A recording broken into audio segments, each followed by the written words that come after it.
Every day on the news, in the paper, on TV, and simply in our everyday conversations, we hear people talking about the American dream.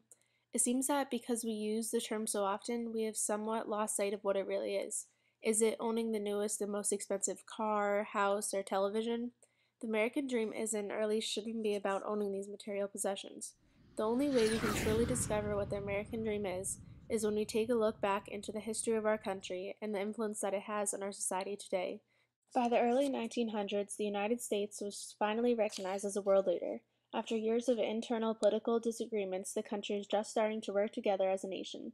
In Theodore Roosevelt's monumental The Man in the Arena speech in 1910, he advocated the resiliency and competitive American spirit that we all must have in order to achieve success.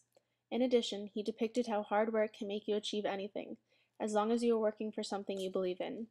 In the speech, Roosevelt was laying the foundation for what the American dream was at the time and how we cannot stop in our pursuit of it, even if we face obstacles.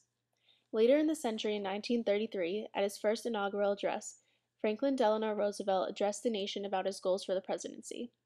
At this point, the United States was in the Great Depression, so many people were facing extreme difficulties in their pursuit of the American dream.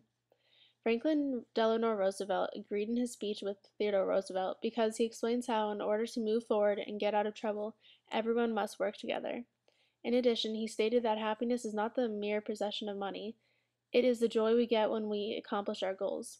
FDR's speech showed that the American dream is something that does not disappear in times of hardship, but rather is something that, as individuals, we just cannot always do alone. Sometimes we need the support of our friends, family, and community in order to bring happiness to those around us. Maybe the American dream is not having the opportunity yourself to find success, but also the opportunity for others to achieve their goals. During the presidency of Lyndon Baines Johnson, the country was in turmoil over developing an equal rights amendment. In Johnson's speech to Congress in 1965, he speaks about the dignity of man and how it is not found in a man's possessions, power, or position. He depicts how dignity really rests on the right to be treated as a man equal in opportunity to all others. He goes on to list freedoms such as choosing leaders, education, and providing for one's family based on ability and merits as opportunities that all people, no matter their color, race, religion, or origin, should have. This is one of the first times in political speeches that the American dream is more specialized. Finally, more people, including African Americans, are given the true basic liberties to be able to be in charge of their own successes and their failures.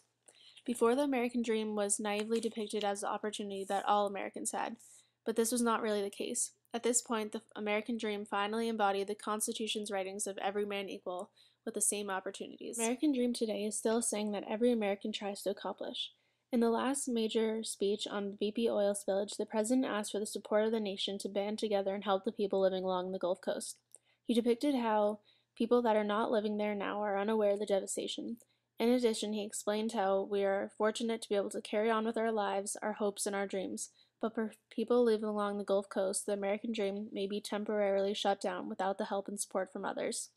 Today, it is a dream to be able to support your family, bring education to your kids, and overall provide a better life for future generations.